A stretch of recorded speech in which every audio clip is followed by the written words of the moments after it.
Shalom, shalom! Vamos falar neste vídeo sobre um tema que todos estão perplexos diante deste tema, que é o escândalo no corpo de Cristo.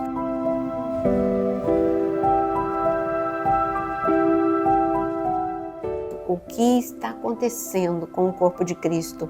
Mas antes mesmo de falar sobre o escândalo, eu quero te convidar a compartilhar esse vídeo e deixar o seu like também, para que muitas pessoas possam recebê-lo. Jesus, em certa ocasião, no seu ministério, ele falou sobre esse assunto escândalo. Os escândalos sempre aconteceram, só que agora parece que está de uma forma em que você olha para a direita, olha para a esquerda e sempre tem algum rumor, alguma coisa acontecendo. E o pior, muitos casos são verdadeiros. Não é só algo que alguém lançou como calúnia. E o que fazer? O porquê está acontecendo? Essas são algumas perguntas que surgem na sua cabeça. As trevas é que arquitetaram tudo o que está acontecendo. Deus está permitindo. Por que Deus está permitindo? Essas perguntas eu vou responder neste vídeo.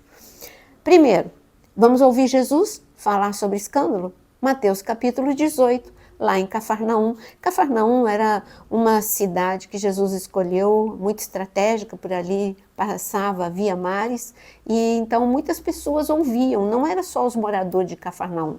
A principal estrada passava por Cafarnaum, ligando em cidades muito importantes, então muitas pessoas ouviram Jesus falar. Jesus sentou diante de uma pedra de moinho, uma criança veio para o seu colo, e então ele tocou num assunto, que é escândalo. E a pedra de moinho era para o moinho para as olivas, para a prensa das olivas, eram pedras com toneladas. E ele disse, em relação ao escândalo, uma sentença. Em Mateus capítulo 18, ele diz no versículo 2: E Jesus, chamando uma criança, colocou-a no meio deles e disse: Em verdade lhes digo, se vocês não se converterem e não se tornarem como crianças, de maneira nenhuma entrarão no reino dos céus. Portanto, aquele que se humilhar como essa criança, esse é o maior no reino dos céus. Agora no versículo 6, e se alguém fizer tropeçar um desses pequeninos que creem em mim, seria melhor para esse que uma grande pedra de moinho fosse pendurada ao seu pescoço e fosse afogado na profundeza do mar. Jesus aqui ele pegou uma criança e ele começou a fazer uma analogia. Claro que ele disse sobre a bênção que está sobre as crianças. Jesus abençoava, amava, ele gastava tempo com as crianças. Mas aqui, quando ele pegou essa criança no colo, ele começou a fazer um paralelo com o reino dos céus. Olha, essa é uma criança, ela é inocente, ela é pura, ela é dependente, ela precisa da ajuda de um adulto. É isso que todo mundo sabe, que uma criança, ela precisa de um adulto para ela poder crescer em segurança. Agora Jesus pega essa criança e diz assim, também você precisa ser como criança para no reino dos céus. Mas se alguém fizer tropeçar uma dessas crianças espirituais, seria melhor amarrar uma pedra de moinho e se lançar ao mar. Ele se referia ao mar da Galileia.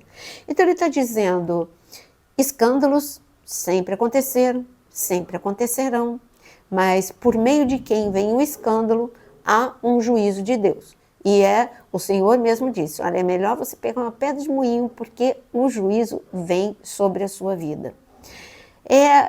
Então Jesus ele falou o que ele pensa a respeito dos escândalos, e que os escândalos aconteceriam. Em Mateus capítulo 24, ele fala que haveria muito engano. E as pessoas por quem o escândalo, através de quem o escândalo acontece, elas não são verdadeiras. Elas são um engano no corpo de Cristo. E Jesus disse que nos últimos dias teria muito engano. A gente logo pensa que engano só se refere a seitas, a alguém que diga que é o Cristo. Não, o engano também.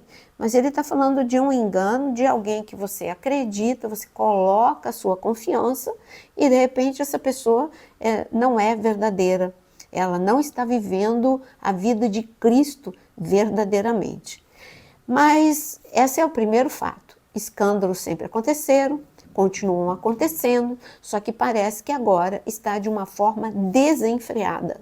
Estamos vendo muitos escândalos na parte de doutrina, pessoas que estão abusando de dons, abusando de, como eu diria para vocês, fazendo cultos em que mais parece algo das trevas do que de Deus, manifestações em que a gente não vê o Espírito de Deus, vemos que não abrem a palavra, é só um tipo de manifestação e parece que é manifestação das trevas, se confunde muito. Esse tipo de culto, hoje todo mundo tem o seu celular, as pessoas têm filmado, elas entregam, pessoas que têm canal, qualquer tipo de canal, seja um canal para rir ou um canal mais sério, coloca essa exposição.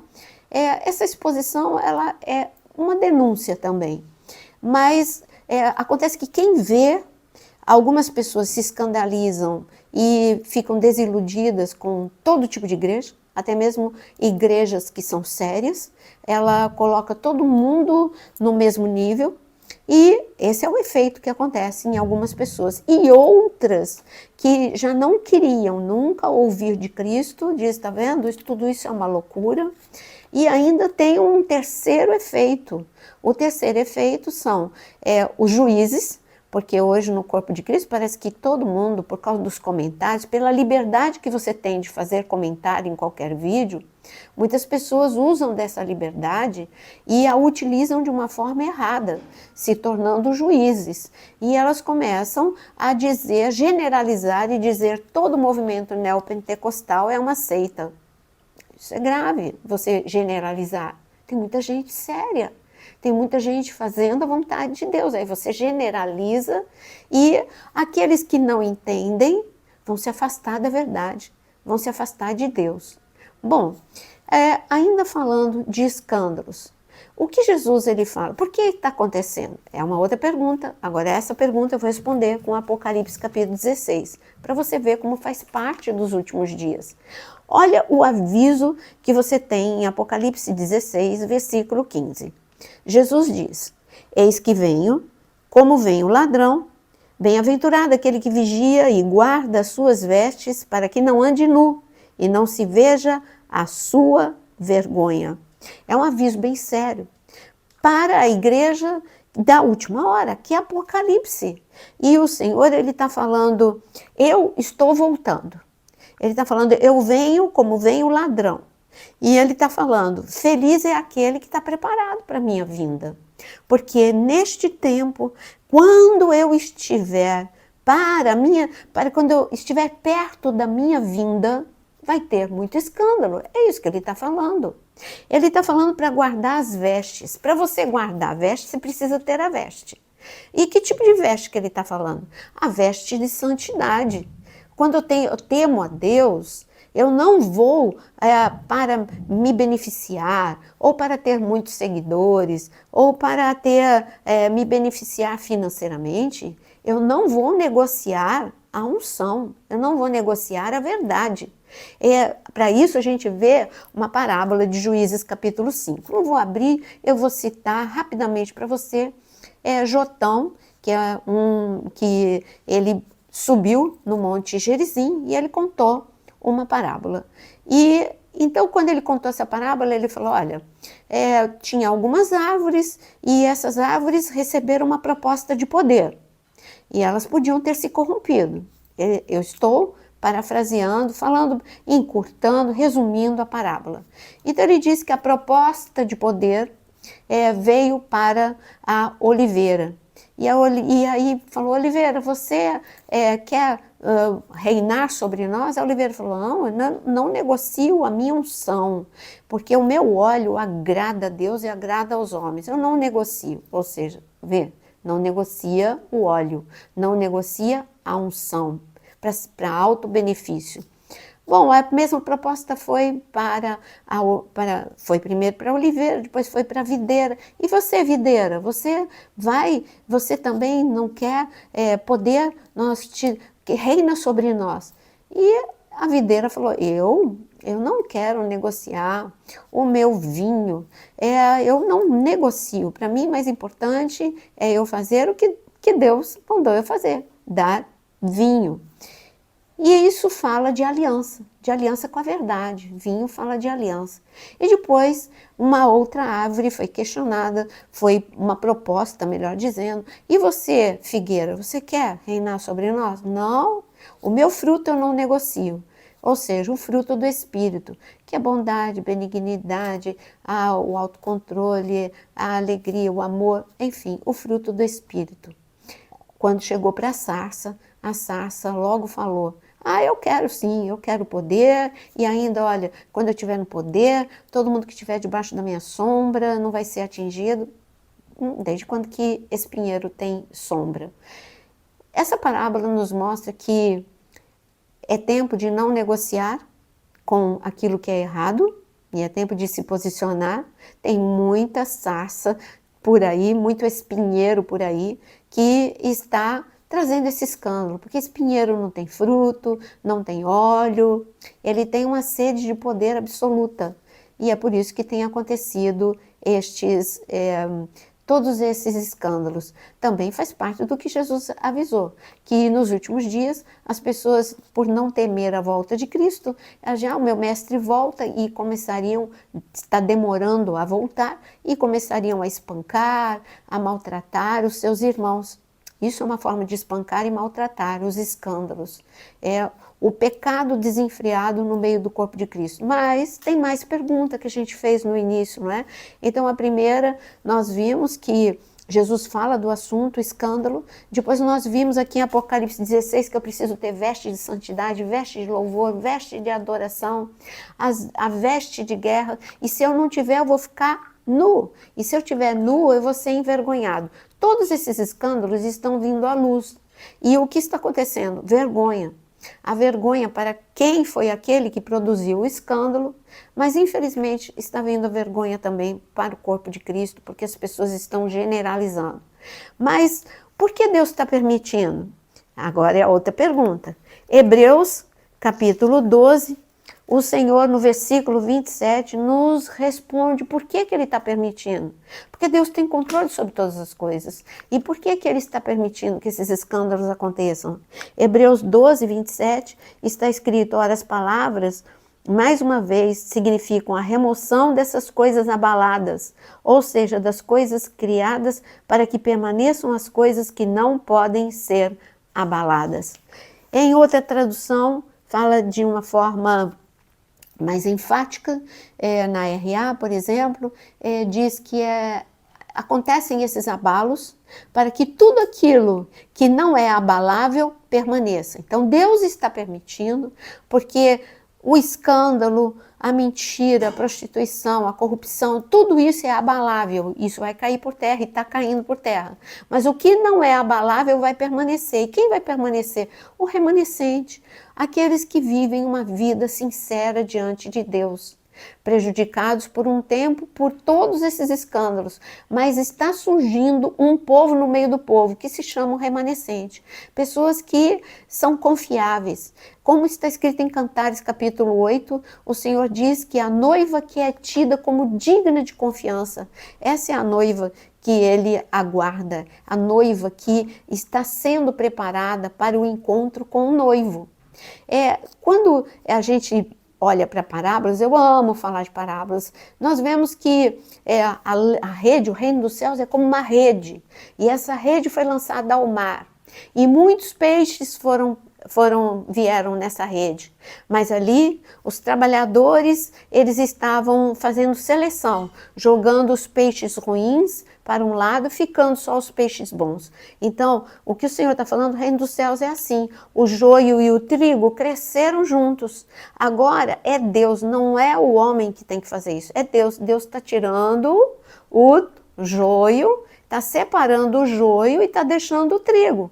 Então, vir estes escândalos à tona é a separação dos peixes bons, dos peixes ruins, é a separação do joio e do trigo. Chegou o tempo. Se chegou esse tempo, é porque Jesus está às portas. Por isso que está acontecendo com tanta frequência.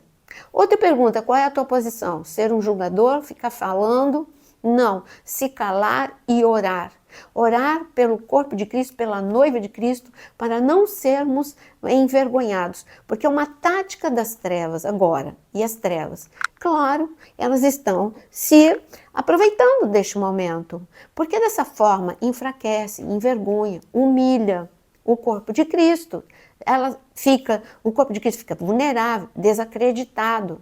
Mas eu digo para você, permaneça firme.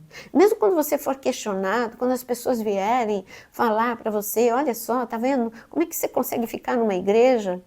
Não tente argumentar. Só fale, ainda tem gente sincera, ainda tem gente, muita gente santa, tem muita gente verdadeira, mas não fique justificando, nem discutindo, só ore, porque a verdade virá à tona. A luz da glória sobre o remanescente vai brilhar tanto que vai fazer as pessoas até esquecerem deste momento em que o Senhor está sacudindo o corpo de Cristo e trazendo tudo à tona. Não seja uma pessoa a mais a ficar fomentando, falando sobre esses escândalos. Tenha temor de Deus e se cale e ore para que o corpo de Cristo permaneça em pé. As pessoas que buscam a Deus com sinceridade. Agora, isso está no controle de Deus? Com certeza. 1 Pedro está escrito, veja só, em 1 Pedro, capítulo 4, versículo 17. Porque chegou o tempo de começar o juízo pela casa de Deus. E se começa por nós, qual será o fim daqueles que não obedecem ao evangelho de Deus? Está vendo como nada está fora do controle? O que está escrito aqui é que o juízo começa pela casa de Deus. Então, se tudo isso está acontecendo, é porque Deus está no controle. Deus está sacudindo, só fica aquilo que não é abalável. Deus está separando peixe bom de peixe ruim, trigo de joio. É isso que está acontecendo. E cabe a você se aquietar e orar, como eu disse anteriormente. Mas tem mais uma passagem que eu quero ler para você em Efésios, capítulo 5.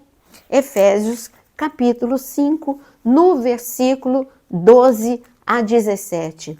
Está escrito em Efésios 5, pois aquilo que eles fazem em segredo é vergonhoso até mencionar, mas todas as coisas, quando reprovadas pela luz, se tornam manifestas, porque tudo que se manifesta é luz. Por isso é que se diz, desperta, você que está dormindo, levante-se dentre os mortos e Cristo o iluminará.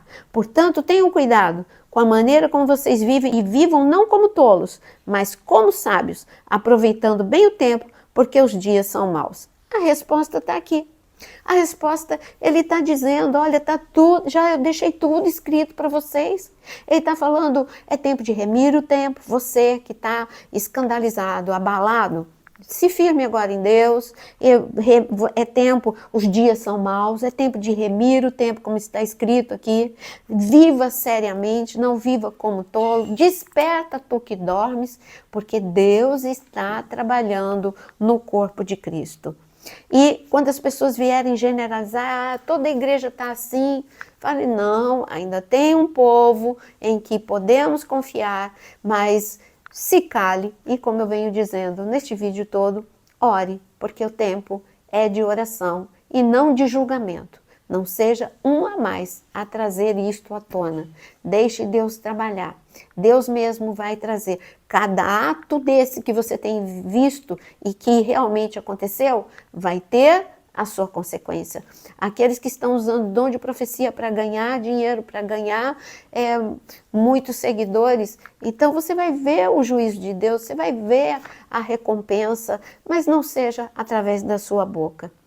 Vamos unidos, estarmos crendo que um tempo novo está surgindo. É o tempo do remanescente de Deus se levantar sobre a terra e andar com força, graça, unção e sinceridade. Eu espero que esse vídeo tenha te ajudado e se te ajudou, compartilhe com muitos. Deus te abençoe.